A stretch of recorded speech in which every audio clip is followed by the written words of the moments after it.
Congress senior నేత వి Hanumantharao hot comment చేశారు. ఈసారైనా రాజ్యసభ టికెట్ తనకివ్వాలి అన్నారు విహెచ్.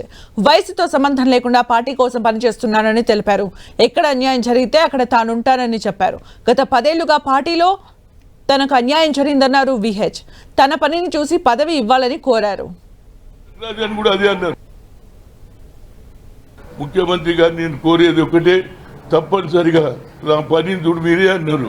మొన్ననే అన్నాడు రేవంత్ రెడ్డి గారు, ఎక్కడ వికారాబాద్ లో జిల్లా అధ్యక్షులతో ఎవరు పనిచేస్తే వారికి అవకాశం అన్నారు.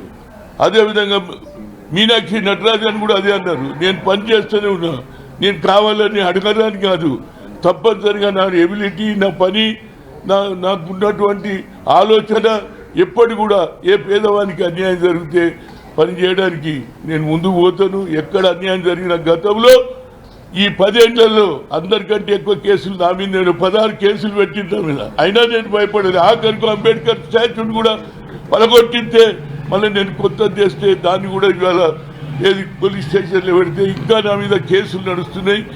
ఎన్ని అడిగినా నేను తప్పనిసరిగా ఒక కాంగ్రెస్ వాదిగా, కాంగ్రెస్ సిపాయిగా, ఇందిరాగాంధీ కుటుంబానికి లాయల్గా ఉన్న తప్పనిసరిగా నాకు నమ్మిక ఉన్నది హైకమాండ్ మీద.